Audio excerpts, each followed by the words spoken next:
성장주 투자를 하려면 일단은 첫 번째는 공부 되게 많이 해야 되고 그래서 이익 같은 얘기는 하지 말자. 이익은 뭐 나중에 따지자. 최종 성장을 어디까지 할 수 있는가 이런 걸 따져보는 것도 중요해요. 시장의 개파를 못 따져봐야 된다는 건가요? 그렇죠. 시장 전체의 크기.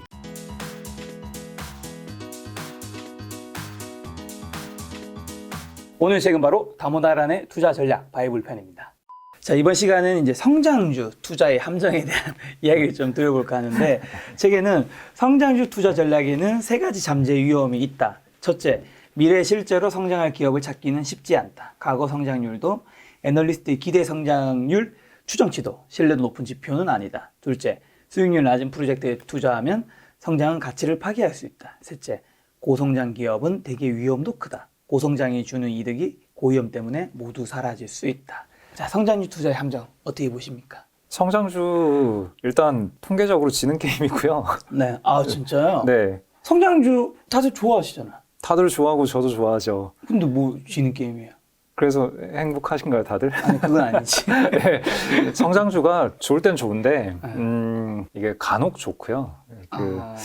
성장을 해내더라도 네. 그만큼 주가가 안 오르는 경우가 네. 있고 그다음에 성장이 약간 삐끗했을 때 주가가 우다다다 빠져버리는 그렇죠. 근데 이제 이런 멘트를 들으면은 막 되게 울컥하실 거예요. 네. 내가 뭐 테슬라로 얼마를 벌었는데 네. 뭐 아마존으로 얼마를 그치, 벌었는데 그치. 예, 그러신 분들 되게 많으실 거고 네. 축하드립니다. 일단 축하드려요. 네, 잘하신 거고요. 네. 통계적으로는 지는 게임이다. 네. 오. 그러니까 그래서 성장주가 뭐가 성장주인데 네. 또 기준을 잡아야 되잖아요. 네. 그래서 뭐 영업이익 성장률, 순이익 성장률 뭐 그런 거 가지고 뭐 그냥 쭉 그런 성장률 기대감이 높은 것들 그런 거를 쭉 긁어서 포트폴리오를 구성을 해서 성과를 보면은 좋지 않아요. 아주 좋지 않습니다. 네. 그래서 좋지 않은 이유를 뭐 따져보면은 방금 말씀드린 대로 뭐 성장을 실제로 하기는 대단히 어렵고 실제로 했을 때도 기대감이 많이 반영돼 있으니까 주가가 오르지 않는 경우도 많고 성장을 이뤄내지 못했을 때 주가는 급락하고 뭐 그렇기 때문에 통계적으로는 지는 게임이다라는 걸 명심하시고요. 네. 근데 그럼에도 불구하고 돈을 많이 버신 여러분들 잘 하신 겁니다. 네, 축하드려요. 네. 그러니까 개별 주식이 잘 된 거죠. 네. 그래서 통계적으로는 네. 위험할 수 있는데 네. 잘된 사례는 사례일 뿐이다. 네, 잘된 사례는 존재하고 그래서 개별적으로 접근을 해야 돼요. 그렇게 돈을 버신 분들은 그 기업에 대해서 공부를 하셨을 거고 네. 그 기업의 미래에 대한 믿음이 있었을 거고 그리고 네. 실제로 그 낮은 확률을 뚫고 통계적으로 낮은 확률을 뚫고 그 경영진 혹은 기업이 네. 그만큼의 성과를 혹은 그 이상의 성과를 계속 이뤄냈기 때문에 그 회사가 대단한 거고 그 투자자가 잘한 거지 네. 통계적으로는 지는 게임이다. 그 어려운 게임을 해내신 겁니다. 라고 생각하시면 되겠습니다. 어려운 게임이지만 이 성장주 투자를 또 하신 분들이 많으니까 우리가 좀 어떤 기준을 더 봐야 하는지 책에 나온 부분을 좀 한번 읽어드리고 대표님이 해석을 좀 받으면 과거 성장률이 미래 성장률을 알려주는 믿을만한 지표가 아니라면 대안은 무엇일까? 하나는 애널리스트의 성장률 추정치지만 이는 애널리스트가 분석하는 기업일 경우에만 가능한 대안이다. 나머지 하나는 과거 이익 성장률 대신 과거 매출 성장률을 사용하는 것이다. 일반적으로 매출 성장률은 이익 성장률보다 더 일관성이 있어 예측하기가 더 쉽다. 이는 회계 기법 선택을 통해서 매출에 미칠 수 있는 영향이 이익에 대한 영향보다 훨씬 작기 때문이다. 매출 성장률의 상관관계가 이익 성장률의 상관관계보다 일관되게 높은 것으로 나온다. 이는 미래 성장률을 추정할 때 과거 매출 성장률이 과거 이익 성장률보다 훨씬 유용하다는 뜻이다. 자, 여기서 매출 성장률이 이익 성장률보다 일관성이 높다서 예측하기 쉽다. 이건 어떤 얘기예요? 아까 머릿속에 떠오르셨을 나는 성장주 투자해서 성공했는데 라는 사례들, 그 기업들을 떠올려 봤을 때 네. 매출액이 되게 많이 는 기업들이지 않을까요? 테슬라건 아마존이건. 맞아요. 네, 그쵸. 네. 네. 이익은 지금도 안 나는 회사들도 있죠. 그 회사들 중에. 그러니까 회사가 성장을 통해서 주가 상승을 일궈낸다라는 거는 그러니까 회사가 변한 게 없는데 당장 뭔가가 회계 원칙이건 혹은 어떤 부실 자산을 하나 떨어냈건 그래서 한 해 그냥 이익이 좀 점프했다 이것만 가지고 아주 높은 주가 상승을 이뤄낼 수는 없거든요. 물론 주가가 나쁘진 않겠지만 그래서 회사가 본질적으로 과거와 다른 더 많은 영역에서 더 많은 부가가치를 고객들에게 주는 그러니까 사업이 더 커져야만 일단 첫 번째 조건이 완료가 되는 건데 사업이 커졌을 때 이익이 안 늘어났을 수는 있죠. 그러니까. 네, 근데 사업이 커졌을 때 매출이 안 늘어나기는 굉장히 어렵잖아요. 그건 좀. 네. 그러니까 우리가 성장을 가지고 게임을 하려면은 일단은 매출액이 이익보다는 좀 더 핵심 지표가 돼야 한다라는 뜻인 성장률 거죠. 투자할 때는. 그렇죠. 애초에 이익이 아예 안 나오는 경우도 많이 있고 뭐 이익은 나중에 내면 돼라는 얘기도 요즘에 되게 흔하게 나오잖아요. 그리고 맞아요. 투자자들이 그 아이디어를 억셉트 해주니까 맞아. 특히 스타트업 같은 경우는 매출 그쵸? 성장률이 그쵸? 훨씬 더 네. 중요해요. 이익은 아예 없으니까. 이익은 그래서 네. 저도 예전에 스타트업 그 기업가들 인터뷰를 많이 했는데 관련 기사를 많이 찾아보면 이익에 대한 얘기를 하지도 않아. 네. 왜냐하면 다 네, 마이너스니까. 투자자도 기대를 하질 않아요. 네. 언제 이익이 납니까? 라는 거는 예의상 한 번쯤 해보는 질문이지 그것보다는 매출의 그로스를 언제까지 얼마나 유지해 나갈 수 있느냐. 그러니까 이게 전체 얼마짜리 시장에서 네. 당신들이 놀고 있느냐. 뭐 이런 게 중요하죠. 그리고 뭐 새로운 환경이 이렇게 바뀌었을 때 유연하게 잘 대응을 할 수 있느냐. 안 좋은 일이 벌어졌을 때 당신네 팀의 뭐 어떤 리질리언스 그러니까 팀이 얼마나 잘 버틸 수 있느냐. 뭐 이런 게 주요 질문들이 되는 거죠. 네. 성장주 투자를 하려면 일단은 첫 번째는 공부 되게 많이 해야 되고 그래서 이익 같은 얘기는 하지 말자. 이익은 뭐 나중에 따지자. 최종 성장을 어디까지 할 수 있는가 이런 걸 따져보는 것도 중요해요. 시장의 개파를 못 따져봐야 된다는 건가? 그렇죠. 시장 전체의 크기. 그래서 사실 뭐 약간 뭐 이익 혹은 매출액 2배 늘어나고 주가 3배 오르고 했을 때 에이 이건 됐어 끝났어 거품이야 라고 생각하고 쉽게 아무런 시도를 하지 않는 사람들도 되게 많긴 하거든요. 네. 근데 그런 분들은 그 이후에 주가가 5배, 10배 더 가는 거를 놓치고 계속 그 5배, 10배 올라가는 기간 내내 에이 거품이야 이러고 그냥 계속 소가리만 하고 있는 거죠. 그래서 이 가부를 좀 잘 판단하기 위해서는 뭐 이렇게 생각해 보는 것도 좋아요. 50년 후에 어디까지 가 있을 거냐. 뭐 예를 들어서 전기차 비즈니스를 얘기를 하려면은 사실 전 세계 자동차 판매량이 그렇게 늘어나진 않겠죠. 한 사람당 차를 3대씩 보유하고 뭐 이러진 않을 거잖아요. 네. 그러면은 전체 자동차 보유 대수에 대해서 어느 정도 추정을 해놓고 뭐 판매 대수도 추정을 하고 그럼 거기에서 전기차 보급률이 얼마일 거냐. 그럼 거기에서 내가 좋아하는 이 회사의 마켓시어가 얼마일 거냐. 그다음에 평균 뭐 판매 단가가 얼마일 거냐. 그다음에 그 이외에 부가적으로 붙일 수 있는 비즈니스들은 어떤 게 있느냐. 뭐 이런 식으로 뭐든. 그렇죠. 예, 그런 걸 또 약간 게임에서 부분 유료화 하듯이 이제는 자율주행도 부분 유료화하고 아니면 뭐 그 한때 잠깐 그 라이프 익스텐션 그러니까 레인지 익스텐션이라고 하는 그 주행거리 마지막 한 모금 뽑아내는 거를 유료 구독 기능으로 넣었다가 뺀 적이 있거든요. 뭐 그런 거를 나중에도 또 시도를 할 수 있으니까 그러면은 이거는 아예 기존의 다른 자동차 회사가 시도할 수 없었던 비즈니스인 거니까 그러면은 자동차 판매 비즈니스로부터 창출할 수 있는 이익이 최종적으로 얼마가 될 것인가 거기에 부가 서비스로 붙일 수 있는 이익이 얼마나 될 것인가 그래서 가장 낙관적으로 가장 먼 미래까지 예측을 해보고 거기서부터 현재까지 역산을 해오면은 의외로 지금 되게 싸 보일 수도 있거든요. 그럼 여기에서 이게 버블이다라는 말을 함부로 해서는 안 되는 거죠. 오늘 전체적으로 내용 좋은 것 같아요. 저는 이게 오늘 대표님과의 영상이 사실 이 책도 명확하게 이게 정답이야 뭐 이런 류의 책은 아니잖아. 네. 근데 이걸 보면서 우리가 좀 어떻게 투자의 방향을 정해야 될지를 좀 뭔가 알아가는 느낌이랄까? 아이고 좋네요. 그렇게 뭔가 담아주시니까 너무 좋습니다. 담아야죠. 다 못 알아내니까. 그럼 이제 매출 성장률이 우리가 성장률 투자할 때 많이 봐야 되는 건데 언젠가 이제 이 적자 기업이 플러스 흑자 기업이 되잖아요. 그럼 그때 주가 흐름도 좀 많이 바뀌나요? 그때 팔아야죠. 그때 팔아야 된다고? 이익이 나기 시작하면은 그때 왜? 좀 뻘쭘해요. 약간 무슨 말이에요 이거? 이게 매출액이 쫙 올라갈 때는 약간 사람 심리가 이익의 레벨도 이익률이라는 것도 우리가 기존에 볼 수 없었던 새로운 어떤 이익의 질이 나올 거다. 네. 이런 기대를 하는 경우들도 있어요. 뭐 규모의 경제니 뭐니 어쩌고 뭐 비용 효율화니 어쩌니 저쩌니 해서 보통의 기존에 사업하고 있던 다른 구 경쟁자들이 뭐 이익률이 5% 10% 정도 나오고 있다고 한다면은 이 회사는 나중에 이익률이 40%도 나올 수 있어. 이러면서 주가가 뿜뿜뿜뿜뿜 하는 경우들이 있거든요. 근데 그런 회사가 자 올해 드디어 이익이 났습니다. 몇 퍼센트? 5%. 네, 이런 케이스들이 좀 있어요. 그러니까 그게 뭐 물론 그랬다가 다시 회사가 좋은 모습 보여주면 또 올라가긴 하는데 이제 만약에 중간에 한 번쯤 우리가 못 버틸지 모르는 시기, 좀 조심해야 할 시기라 한다면은 이익이 나기 시작하는 지점.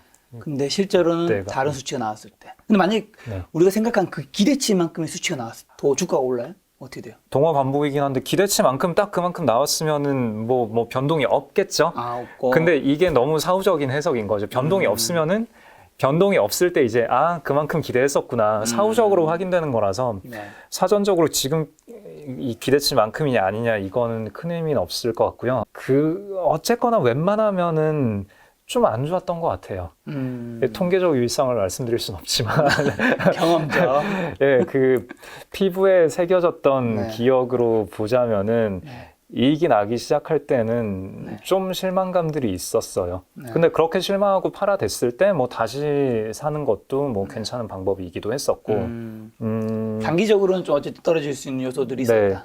사람들이 어떤 성장주에 대해서 볼 때 네. 이거는 저마진 비즈니스이지만 향후의 미래를 보면서 사는 거야 라고 얘기하는 사람들은 별로 없거든요. 네. 일단 이익에 대해서 별 생각이 없고 그리고 생각이 있는 사람들은 이익률도 되게 좋을 거라고 기대를 하는 경우가 많고, 그리고 그렇게 기대를 하는 이유는 네. 현재의 높은 주가를 정당화하기 위한 시도일 경우가 많아요, 되게. 네. 그래서 대체로 실제 회사가 내놓을 수 있는 이익률보다는 좀 더 높은 쪽으로 기대치가 편향이 되게 마련이고요. 근데 실제로 이익이 나오기 시작했을 때 왜 이것밖에 안 나와요? 라는 챌린지를 한 번은 당해요. 그래서 네, 그때 한번 흔들리게 됩니다. 네.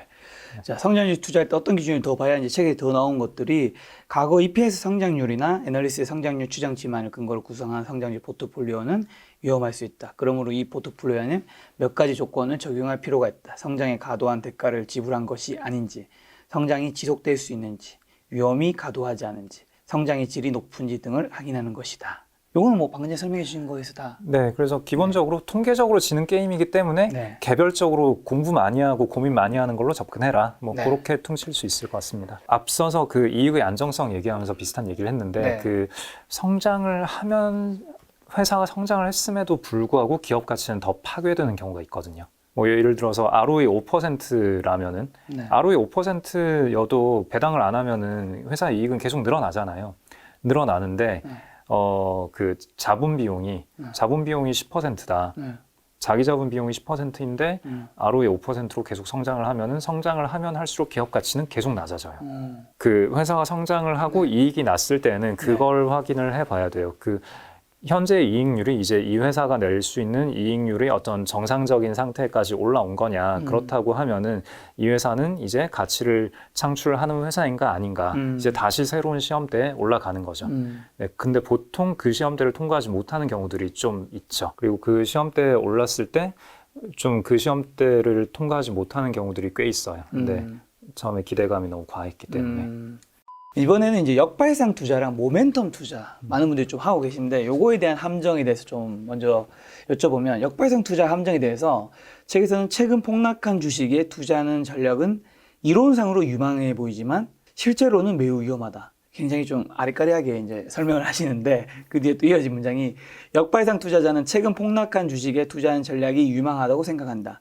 이들은 사람들이 새 정보에 가잉 반응함으로 악재가 발표된 뒤에는 주가가 과도하게 하락하고 호재가 발표된 뒤에는 과도하게 상승한다고 믿는다. 경험적 증거도 이러한 믿음을 뒷받침하는 것으로 보인다. 여러 연구에 의하면 최근 폭락한 주식을 장기간 보유하면 높은 수익이 나온다. 그러나 이러한 주식은 대개 저가주여서 거래 비용이 높고 위험도 시장보다 크다. 뭔가 역발상 투자를 그 여러 연구에 의하면 높은 수익률이 나온다고도 하면서도 또 뭔가 위험하다고도 하고, 어떤 의견인 거죠?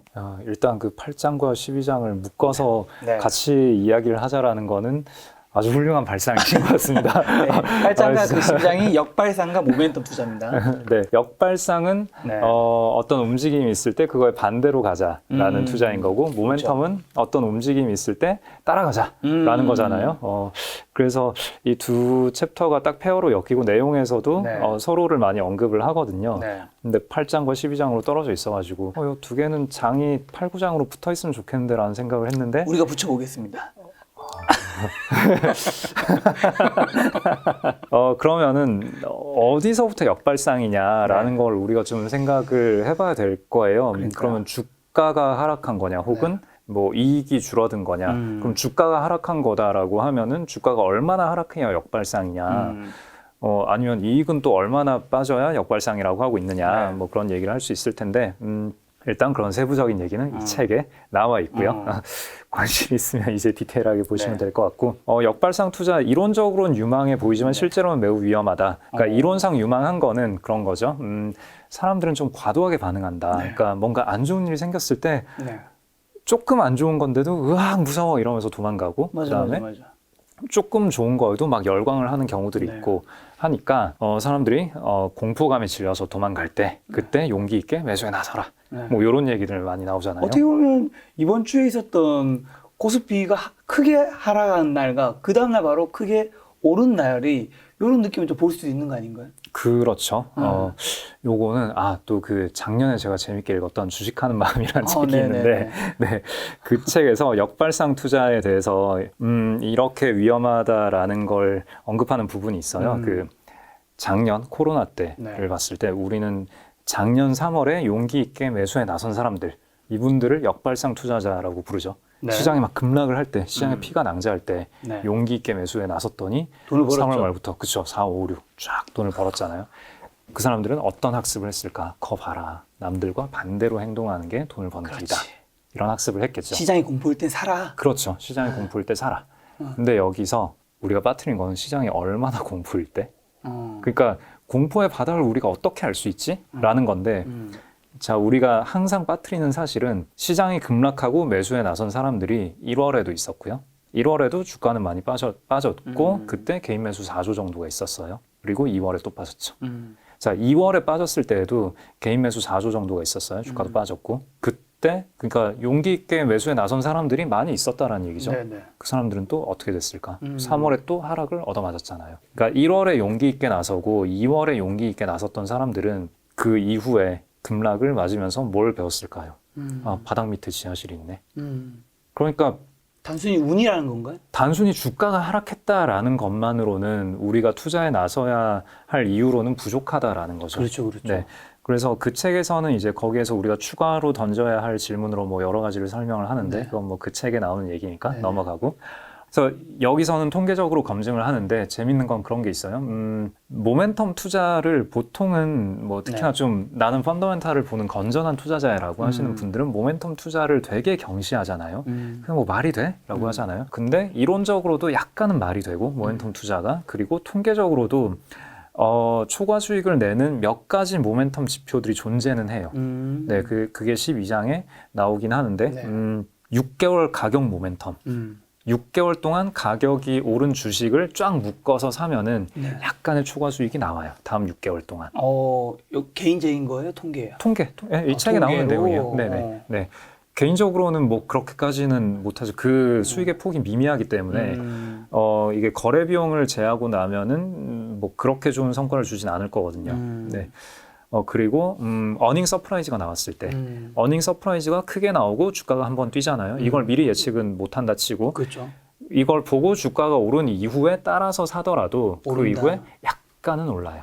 네, 그리고 어닝 쇼크가 나와서 주가가 빠진 이후에도 그 이후에 한 2주 정도는 또 약간씩 주가가 흘러내려요.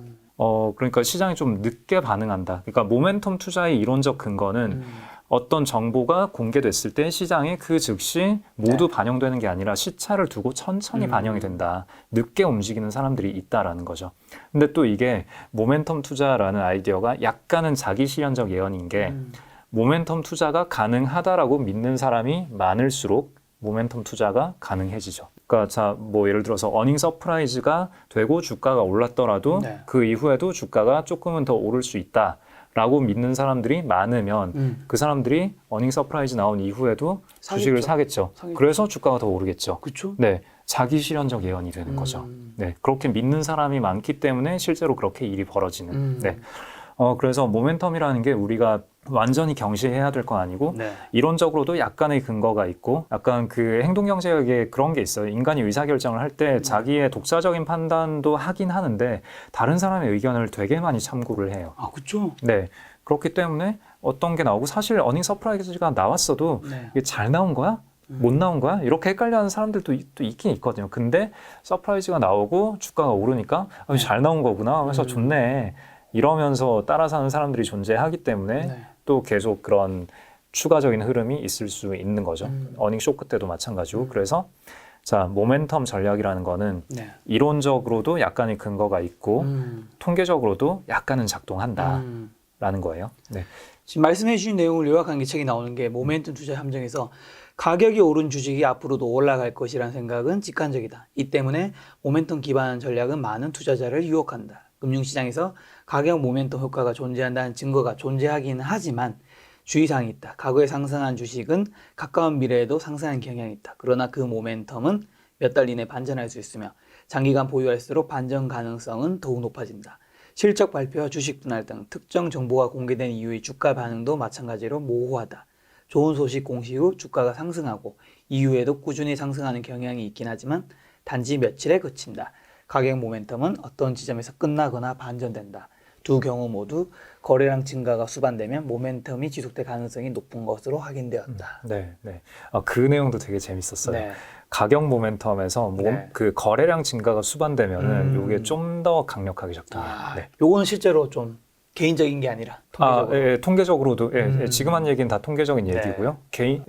그래서 되게 흥미로웠다는 거죠. 근데 거래량 증가, 저희가 또 지난번에 했던 그 주식 투자이지에서 거래량이 증가한다라는 건 사람들이 실제로 더 많은 관심을 가지고 여기에 그쵸. 뛰어들고 있다라는 그쵸. 뜻인 거니까 이런 식으로 해석을 하더라도 그럴싸하다라고 볼 수 있을 거고요. 네. 근데 어쨌거나 이 책에서도 많이 유의사항을 얘기를 하다시피 그 이익의 폭이 크지가 않아요. 근데 모멘텀 투자는 어쩔 수 없이 매매를 많이 할 수밖에 없는 전략이거든요. 근데 거래 비용이라는 거는 되게 위험한 요소이기 때문에 네. 이 전략 자체에 내재된 좀 불리함이 있는 거죠. 그리고 역발상으로 왔을 때 1년에서 5년 정도의 기간에서는 가격 역발상이 또 작동을 하거든요. 네, 1년 동안 주가가 많이 하락한 주식들 쭉 모아서 사놓으면은 1년 후에 주가가 좋을 확률이 높고요. 가장 좋은 거는 5년 역발상. 5년 동안 주가가 아주 안 좋았던 주식들 싸그리 모아서 샀을 때 향후 5년에는 초과 수익이 되게 많이 나요. 네, 자, 이 책 전반에 걸쳐서 얘기하는 것 중에 몇 안 되는 강력한 초과 수익 작동 중에 하나가 바로 그 5년 역발상. 진짜요? 네. 그럼 당장 한국 시장에서 그렇게 해도 되는 거예요? 저는 될 수 있다고 봅니다. 근데 여기서 조심을 해야 될 게 네네네. 싸그리 사야 돼요. 수백 싸그리. 개를 싸그리 다 사서 지켜봐야 돼요. 네. 근데 그 중에서 몇 가지 본인의 어떤 다른 기준들을 넣어가지고 이 중에서 좀 더 괜찮아 보이는 걸 골라볼까? 하는 순간 망하는. 그렇죠. 그런 게 이제 실제로는 수익률을 갉아먹는 거죠. 그러니까 100개를 샀을 때 이 중에서 뭐 한 80개는 망하고 20개는 지지부진 하더라도 10개가 수익률을 견인을 해준다. 뭐 이런 각오로 들어가야 되거든요. 네. 그리고 이 자본시장에서 생각보다 우리가 느끼는 것보다 네. 굉장히 잘 작동하는 효과 하나가 그 평균 회귀라는 거거든요. 네. 잘했던 애는 잘 못하게 마련이고 잘 못했던 애는 잘하게 마련이에요. 네.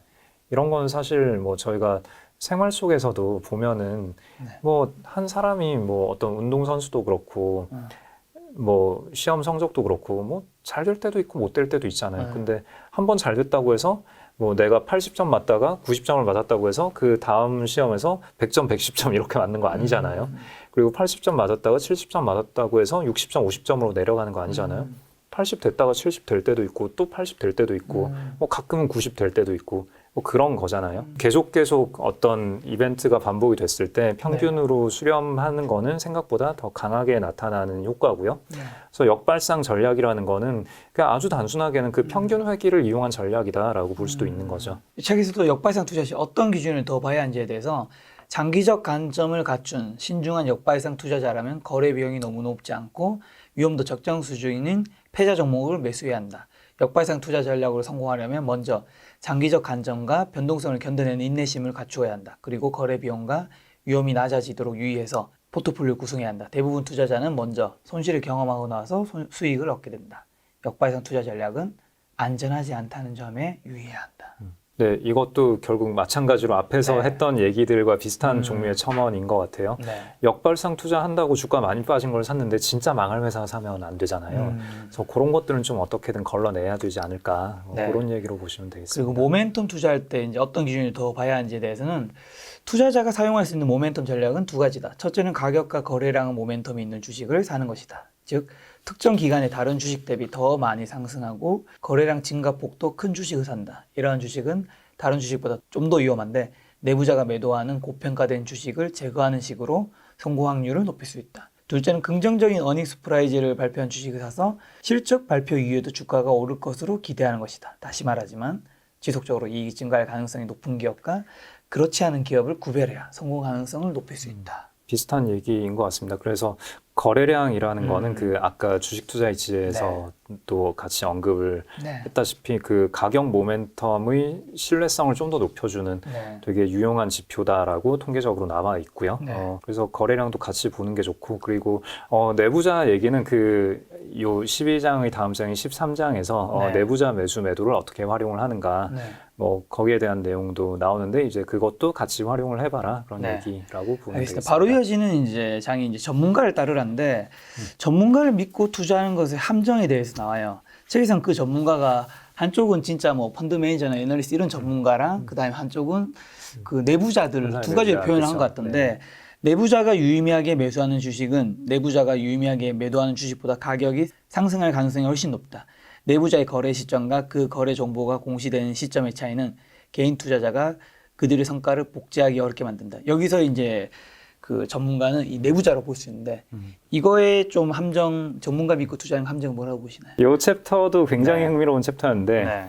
이게 책 구성이 약간 뭐 좀 약간 동떨어진 얘기인데 이거를 같은 챕터로 묶어놓은 챕터들이 좀 있어요. 그래서 13장도 잘 짚어주셨다시피 네. 회사의 내부자는 뭐 우리가 일반적으로 전문가라고 부르진 않고 그냥 어떤 정보를 가지고 있는 사람이라고 그렇죠. 부르잖아요. 네, 그리고 기관 투자자는 또 다른 의미의 전문가인 건데 그 두 개를 하나로 묶어놨더라고요. 네, 맞아요. 그래서 일단 내부자에 대한 얘기를 먼저 해보자면은 여기서 책에서도 구분을 하는 게 찐 내부자와 그냥 내부자를 구분을 하거든요. 네. 일단 기본적으로 내부 정보를 이용해서 거래를 하는 건 불법이죠. 그렇죠. 네. 그래서 근데 여기서 어디까지가 내부 정보인데 라고 했을 때 뭐 주가에 중대한 영향을 미칠 수 있는 정보 뭐 그런 게 내부자 정보래요. 네. 그래서 내가 업계에서 일을 하면서 얻게 되는 어떤 업계의 동향 같은 거 뭐 그런 거는 업계인이기 때문에 얻을 수 있는 정보이긴 하지만 뭐 그게 내부자 정보에 해당하진 않거든요. 그렇죠.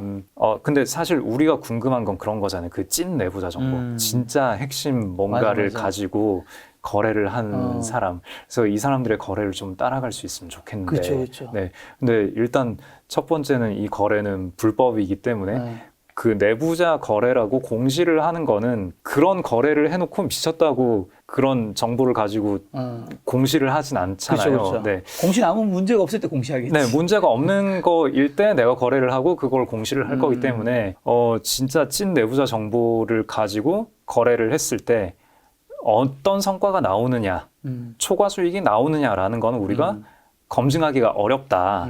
네, 그리고 정말 궁금한 포인트이긴 하겠지만 이 저자도 약간 아쉬워하는 게 느껴져요.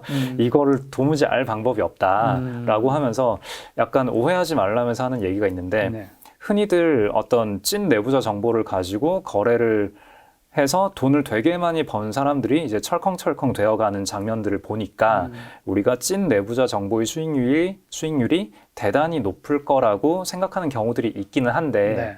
여기에는 약간의 편향이 있다라고 합니다. 그 어떤 편향이냐면은 어떤 나쁜 짓을 한 사람을 이제 사법기관에서 잡아들일 때 네. 나쁜 짓을 해서 손해를 봤으면은 사실 이거 기소하기가 좀 애매하잖아요. 네. 그다지 관심이 있지도 않고 그쪽의 행정력도 한정이 돼 있으니까 정말 크게 나쁜 짓을 하고 크게 돈을 번 누군가가 존재할 때 거기다 대고 철컹철컹을 하는 거기 때문에 나쁜 짓을 하긴 했는데 그거 가지고 돈을 많이 못 번 케이스 그런 케이스들은 아예 드러나지 않는다라는 거죠. 그렇죠, 그렇죠. 그러면 결국은 나쁜 짓을 해서 돈을 많이 번 케이스만 겉에 드러나기 때문에 우리는 그 나쁜 짓을 하면 돈을 많이 버는 것처럼 착각을 하게 되는데 나쁜 짓을 했을 때 진짜로 돈을 많이 버는지는 알기 어렵다. 그래서 책에서 네. 전문가를 믿고 투자할 시에 혹시나 어떤 기준을 더 봐야 하는지에 대해서는 투자자는 진짜 전문가에게 집중해 그들의 발언과 움직임을 면밀히 추적하고 그들의 의견에 따라 즉시 거래에 나서야 한다.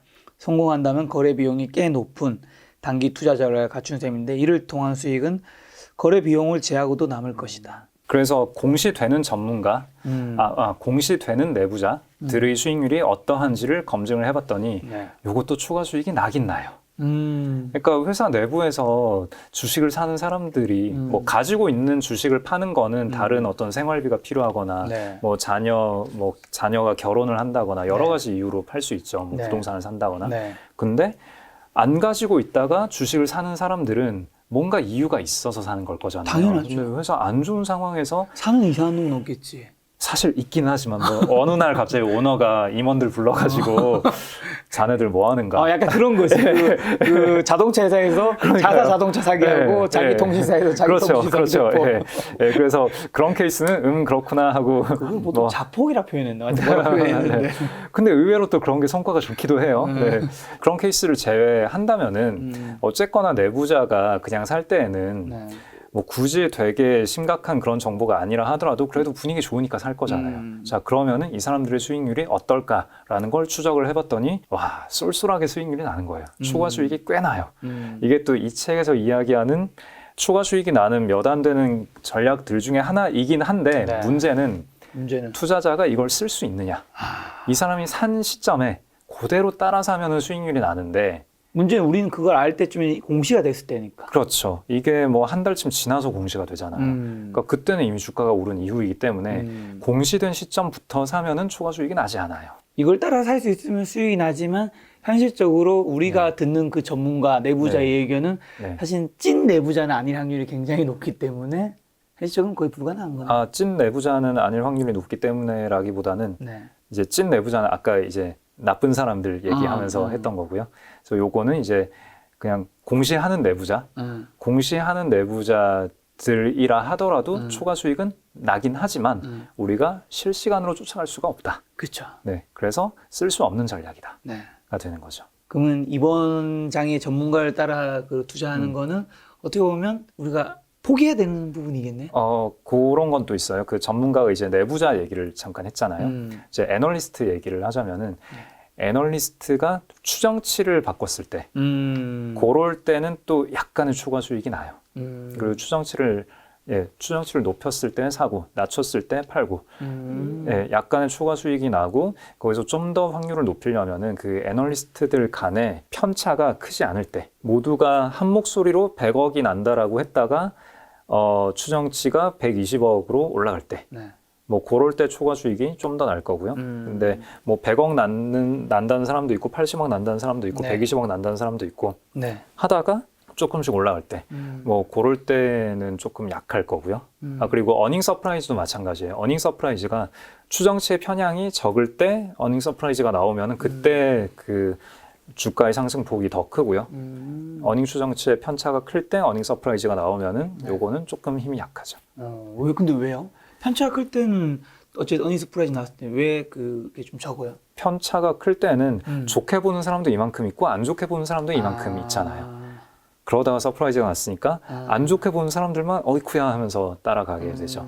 네. 근데 편차가 적으면 모두가 요 정도로 보고 있는데 위로 보니까 빵 내보니까 어이쿠야. 네.